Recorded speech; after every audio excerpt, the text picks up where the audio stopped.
Bonsoir, je suis Christelle Lissi de la chaîne Académie de la Nouvelle Conscience en direct de la couette.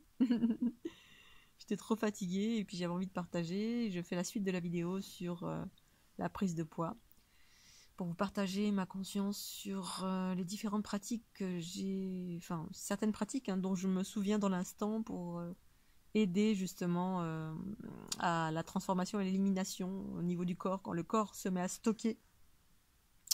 Tout ça, c'était alors à la suite de mon tour du monde, justement, j'ai absorbé pendant 6 mois des basses fréquences incroyables qui ont provoqué des douleurs extraordinaires au niveau de mon ventre, le vagin, le ventre, toute la partie intestinale, etc. Parce que justement, c'est une zone qui absorbe beaucoup. Et donc, pour pallier à ces problématiques entre guillemets physiques, parce que le corps stockait, et puis je ne transformais pas, il faut croire que je ne transformais pas au fur et à mesure encore. Et puis selon ce qu'on absorbe en qualité d'empathie, eh bien, il y a différentes fréquences, de la plus lourde à la plus légère. Donc, en général, quand c'est lourd, ça va d'abord stocker dans le corps, et puis ensuite, eh bien, il y a un travail, parce que le corps est uni à la conscience, il y a une espèce de travail. Le corps, c'est comme une grande mécanique, une grande machine extraordinaire. Unie à la conscience qui transforme. Et donc, le retour de mon tour du monde, eh bien, j'ai eu plusieurs pratiques, même pendant mon tour du monde. Les premières pratiques, alors d'abord les pratiques de rentrer en contact avec son corps pour pouvoir interroger son corps, ça c'est aussi une chose que j'évoque pas souvent. Moi j'ai toujours, depuis très longtemps, je communique avec les différents espaces, un peu moins maintenant, mais les différents espaces de mon corps pour communiquer avec mes intestins, avec mon foie, avec des espaces de mon corps pour parce que la conscience est partout, et puis il y a des moments où le corps est scindé de la conscience, et on peut communiquer avec le corps pour savoir ce qui se passe, quel est le problème. Ça, c'est la première des choses, communiquer avec l'espace de votre corps qui vous fait mal. Deuxième chose, je pratiquais beaucoup l'automassage. C'est des choses que j'enseignais à un moment donné, et puis effectivement, c'est des choses tellement simples que pas mal de personnes ne prennent pas cela au sérieux en se disant, bof, je m'en fous, on préfère, voilà, des choses un peu compliquées. Et l'automassage, parce que le corps stocke dans la vibration. Dans un premier temps, ça peut provoquer des tensions. Tensions, ça peut se stocker dans les articulations, dans différents espaces du corps, moi notamment au niveau des pieds. Et il suffit de s'automasser. Voilà, quand j'avais mal au ventre dans différents espaces, eh bien je massais. Et quand on se masse, donc, moi tous les outils que je propose, c'est des outils pas tous, mais nombreux, sont des outils qui vous permettent d'être autonome. Parce que c'est ça que je propose, l'autonomie. Pour autant, bien sûr, vous pouvez aller voir plein d'endroits où on peut vous aider quand c'est difficile, bien sûr. Mais là, l'autonomie, eh bien, l'automassage, vous vous restituez votre énergie à vous-même. Vous utilisez votre énergie tellurique, le corps, uni à la conscience, qui sait exactement où aller, vous faire des points soit de massage, soit de digitoponcture. Donc, je me massais énormément sous les pieds, parce que vous avez des méridiens qui permettent... tous les centres des méridiens se retrouvent dans les pieds, dans les mains, dans les oreilles. Donc, je me massais les mains, je me massais les pieds, je me massais les articulations, je me massais le ventre. Quand je sentais qu'il y avait mal, un problème au ventre, eh bien, mes mains venaient directement sur mon ventre. Sinon, si la Kundalini s'active avec les mouvements spontanés, eh bien, les mouvements spontanés me faisaient aller exactement là où mon corps avait besoin. Mais je me massais énormément le ventre, puisque c'est là que j'avais mal au niveau de mon temple, le ventre, les intestins. Donc je me massais énormément en utilisant la respiration, le focus, la respiration. Allié au massage, eh bien, c'était très efficace. Et puis ça permettait de redonner de l'amour aussi, d'entretenir une relation d'amour avec son corps, se masser, se toucher avec beaucoup d'amour. Ça permet de créer littéralement de la fluidité et de l'unité entre le corps et l'esprit. Parce que l'unité, c'est ça, c'est faire de l'unité entre le corps et l'esprit. Donc les automassages, c'était hyper important pour moi. Encore aujourd'hui, je le fais un peu moins parce que des fois j'oublie, puis j'ai pas de douleur outre mesure qui me font aller jusque-là. Pour autant, voilà, à un moment donné, c'était vraiment une pratique quotidienne. Je m'automassais tout le temps, sous les pieds, etc. Ça redynamise, ça redonne de l'énergie, on se redonne l'énergie à soi-même. Et ça, c'est important dans le sens où on est en vase clos, une fois encore. Dès lors, on va se faire masser à l'extérieur, eh bien, vous avez un risque de prendre l'énergie de quelqu'un, de récupérer des entités, bref. Maintenant, si c'est OK pour vous, c'est OK pour vous. Mais moi, force est de constater que pour qu'on me touche, ça fait très longtemps qu'on m'a pas touché en gros, parce que je ne peux absolument pas, et pourtant j'ai eu une période vraiment pendant mon tour du monde où Je me disais chouette, même pendant mes voyages, chouette, je vais faire des massages en Thaïlande, en Népal, n'importe où, il y a plein d'endroits pour 3 francs 6 sous pour se faire masser, puis c'est juste génial. Donc j'avais très très envie, et puis au fur et à mesure que ma conscience grandissait, que j'allais vers mon unité, et ben j'arrivais plus à me faire toucher. C'était aussi simple que ça, mon corps ne supportait plus parce que je sentais tout, il y a toute l'énergie de l'autre qui allait en moi. Si quelqu'un en face me touchait, j'absorbais tous ces bobos, tous ces travers, toutes ces basses fréquences, et ça me faisait littéralement mal, mais mal physiquement. C'est la raison pour laquelle je me suis émancipée progressivement plus ou moins du monde, parce que quand ça devient physique, c'est trop, la conscience s'expanse, les hautes fréquences s'expansent dans le corps, on devient très très très sensible. Et donc, il s'agit de transformer à chaque fois ce qu'on réceptionne. Et quand il y a un contact physique, les densités, les fréquences sont encore plus basses parce qu'il y a un contact physique comme avec un couple. Bon, sauf qu'on ne fait pas l'amour, pour moi, c'est presque pareil. Et donc, tant et si bien que j'ai plus pu me faire toucher ou me faire masser. Et je suis arrivée progressivement et naturellement, non pas parce que je voulais plus, parce que mon corps et ma conscience, c'était plus possible. Je suis arrivée naturellement vers l'automassage où je suis en vase clos, parce que l'unité, c'est être en vase clos avec soi-même. On se restitue à soi-même, on se donne de l'amour à soi-même et on se fluidifie soi-même, parce que la conscience dirige le corps. Quand la conscience, hop, c'est les pensées qui disent « Ah, ok, tiens, je vais me masser, boum, là ». Hop, alors, les mouvements spontanés, c'est ça, le mouvement de la Kundalini va à un endroit et puis vient vous faire exactement ce dont vous avez besoin pour vous fluidifier, c'est-à-dire équilibrer, transformer ce que vous avez absorbé. Automassage. Ensuite, le jeûne. Pendant mon tour du monde, avec ces grosses douleurs dans le ventre, la seule chose qui m'a permis de passer les douleurs, une des choses, c'était le jeûne. C'est que je me suis arrêtée de manger, parce que dès que je mangeais, ça amplifiait mes douleurs, au niveau du ventre, du périnée, du temple. Et force est de constater que quand je jeûnais, il n'y avait plus de douleur, tout disparaissait. Et c'est comme ça progressivement que j'ai diminué ma nourriture. Parce qu'à force de faire des jeûnes ou de moins manger, je me suis mise à manger que un repas par jour. Et j'en suis là aujourd'hui. Je fais un petit déj le matin.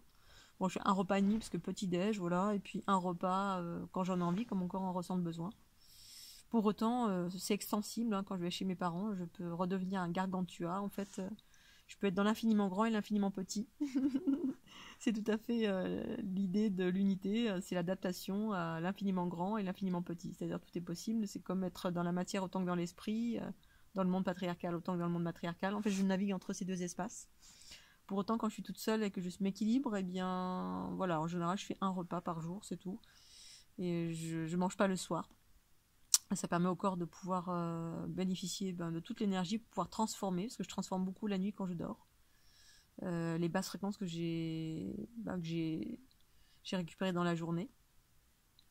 Entre autres, pas que, mais beaucoup. Donc le jeûne, c'est une troisième pratique. Et puis quatrième pratique, l'hydrothérapie du côlon. Quand je suis rentrée de mon tour du monde, toute ma conscience me disait de faire ça. Je connaissais absolument pas. J'ai commencé à m'y intéresser. Et puis, parce que ma conscience me disait, voilà, elle me montrait cette pratique. Lavement du côlon. Et donc je l'ai pas fait tout de suite, mais je l'ai fait. Et j'ai d'abord été voir un médecin parce que je suis pas une anti-médecine allopathique. Je navigue entre les deux espaces, dans la fluidité et dans l'écoute. Et puis quand je suis sortie et qu'elle m'a rassurée sur le fait que j'avais pas le scorbut ou le cancer ou j'en sais rien. Malgré que ma conscience m'indiquait toutes les infos, mais voilà, quand on a un truc important dans le corps, au bout d'un moment, on peut s'inquiéter quand même. Même si la conscience lui dit non, mais t'inquiète pas, mais voilà, quand il y a des douleurs atroces, voilà, on peut s'inquiéter. Je pensais que j'allais mourir en fait pendant ces 6 mois du tour du monde, que j'avais un truc grave. Même si ma conscience me disait non, tu transmutes, enfin bon, c'était le début de l'information de la transformation, donc effectivement. Et donc, toute ma conscience m'avait dit lavement. Voilà. Et ça, c'est quelque chose que je me suis mise à pratiquer régulièrement. Donc des jeûnes réguliers, c'est-à-dire qui allaient de pair avec l'épuration, aussi l'épuration du corps. Bon, ça, je l'avais fait avant le tour du monde. C'était quelques années auparavant, la désaddiction du corps, la purification du corps de tous les produits addictifs et chimiques et industriels. y compris ce qu'on met comme parfum sur le corps, les sticks sous les bras, les shampoings chimiques sur les cheveux, tout ce que j'ai pu mettre dans ma bouche et mettre sur mon corps, poser sur mon corps, ça s'est totalement modifié jusqu'à même les habits. À un moment donné, je portais plus rien de synthétique, plus rien. Je voulais même me faire mes chaussures avec mes propres chaussures avec de la paille ou quelque chose de végétal. Bref, j'étais à un point d'une sensibilité extrême, de désaddiction du corps à tous les niveaux, du sel, du sucre, de tous les produits industriels, à manger des salades tous les jours. Et puis après ça s'est équilibré. Voilà, quand j'ai rencontré mon ami avec qui j'ai vécu 5 ans, je suis revenue un peu en arrière dans mes pratiques. Et du coup, maintenant je suis dans l'équilibre entre manger des choses saines et puis manger des cochonneries aussi. L'équilibre entre les deux. Et puis aussi porter des choses, pas forcément. Mais bon, j'étais arrivée à un stade d'une telle sensibilité que ça a été naturel. En fait, ça s'est fait naturellement que de désaddicter le corps de tout ce qui n'était pas proche des hautes fréquences, voilà, qui était en adéquation avec ce que la conscience m'indiquait, le corps m'indiquait tout ça, parce que ça rejetait en fait. Plus ma conscience s'expansait, plus tout ce qui n'était pas en phase avec ma conscience en termes de fréquence, mon corps me le manifestait. Voilà, il y a même des habits que je pouvais plus porter. Dès que je portais du synthétique, j'avais l'impression que j'étais enfermée, que ça me brûlait. Enfin, c'était voilà, jusqu'à ce que et aujourd'hui, il y a une sorte d'équilibre. Je ne sais pas s'il est juste, mais en tout cas, c'est comme ça. Et puis, j'assume pleinement tout ce que je suis, tout ce que je fais. J'écoute autant que faire se peut ma conscience. Donc voilà, le lavement. Les lavements fait partie intégrante avec la conscience de, effectivement, le corps stocke beaucoup. Et si on ne transforme pas, eh bien, il y a des matières d'une densité telle que ça reste dans les intestins, et donc du coup ça génère aussi des basses fréquences qui tournent en boucle comme ça dans les intestins. Ensuite, donc j'ai fait plusieurs pratiques de lavement jusqu'à Ochlorhumagène. Là, ça c'est assez récent, mais moi j'avais pratiqué le lavement, l'hydrothérapie du côlon. Donc avec de l'eau, tout simplement de l'eau chaude de source. Et c'est un grand moment d'amour en fait avec le corps, avec les intestins. Enfin, c'est vraiment un moment avec soi et vraiment qui a été dirigé par ma conscience et qui a fait partie en fait des pratiques pour aller vers l'unité et la purification, qui parle de purification de tout ce qui n'est pas nous-mêmes, tout ce qui nous pollue, tout ce qu'on porte, tout ce qu'on n'a pas transformé et qui viennent comme des résidus, des toxines qui viennent polluer le corps. Et même quand on travaille sur soi, et bien sur soi d'un point de vue spirituel, et bien le corps a besoin d'être désaddicté en parallèle aussi. C'est vrai que j'ai peut-être pas beaucoup parlé du corps, mais ça fait partie intégrante des processus de guérison que de travailler également, en tout cas pour moi, sur le corps. Après, j'ai rencontré des gens qui travaillaient beaucoup sur le corps, pour autant ne vivaient pas du tout l'unité, il y avait encore beaucoup de blessures. Bon, alors je sais pas si c'est... Pour moi, c'est toujours pareil, il n'y a pas de généralité, je vous partage mon expérience. Et c'est quelque chose que je n'avais jamais vraiment partagé, je crois, parce que il y a tellement de choses que j'ai faites qui ont fait partie intégrante de mon processus d'éveil, et dont ceux-là, voilà, qui sont des pratiques corporelles, de désaddiction du corps, qui se sont fait progressivement, et des pratiques corporelles comme régulières pour pouvoir maintenir le corps en haute fréquence, parce que voilà, moi, les principales pollutions, c'est pas la nourriture, c'est les vibrations, et ça vient également se stocker dans les intestins, ça vient se stocker en toxines dans les articulations, se stocker dans le foie, dans les reins. Bref, donc différentes pratiques avec le souffle, avec la respiration, puis avec la Kundalini. Quand je fais mes petits exercices le matin, je viens tapoter tout mon corps pour remettre en mouvement, accélérer le taux vibratoire, dont les reins également. Dans le dos, dans les reins, et puis pratiquer l'automassage quand je sens qu'il y a des toxines dans les talons qui se sont stockées. Plus j'ai une pratique régulière de sport, de touriste, mais quand même, voilà, à travers l'escalade, à travers tout ce que j'aime faire. Et puis une pratique régulière de marmotte aussi dans mon lit.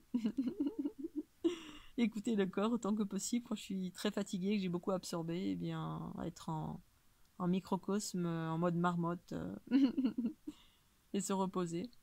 Donc voilà, Je crois que j'ai à peu près fait le tour. J'ai sûrement oublié plein de choses parce qu'il y a plein de choses que j'ai pratiquées. Mais dans les aspects corporels, bah, ça va de pair avec les pratiques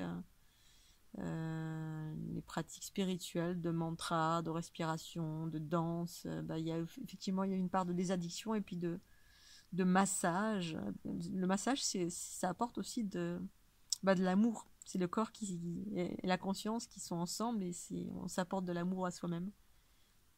En se massant et j'enveloppais, voilà, quand je massais mon ventre, j'enveloppais mon ventre, je l'aimais passionnément, avec beaucoup de bienveillance.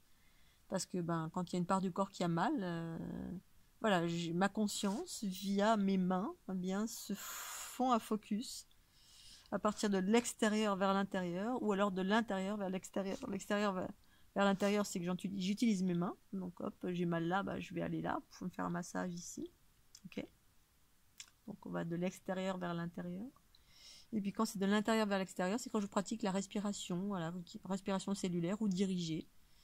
Ou à partir de l'intérieur, je fais un focus sur mon ventre, je vais mettre à respirer et l'énergie, c'est comme un gros tsunami qui part, qui est focalisé. Et avec le souffle, je vais envoyer de l'énergie dans mon ventre. Et donc là, ça fonctionne, c'est à l'intérieur, voilà, c'est toute l'énergie via le souffle qui est orientée et qui va nourrir également un espace du corps qui est en déficit d'énergie. En utilisant le focus, là où vous avez mal, le souffle, et hop, je sens littéralement à l'intérieur l'énergie qui se met en mouvement, boum, ça va là où je mets mon focus. Si notamment j'ai mal ici, je vais mettre mon attention ici, faire une respiration rapide, profonde ou lente, quelle que soit, voilà, il faut écoutez-vous en fait. Et hop, ça vient apporter, nourrir de l'intérieur. Voilà Scooby-Doo, je vais m'arrêter là, je vais faire un dodo. Ah, j'ai trop envie. Je vous fais des gros bisous, puis pensez au petit pouce bleu. Bisous, bye bye.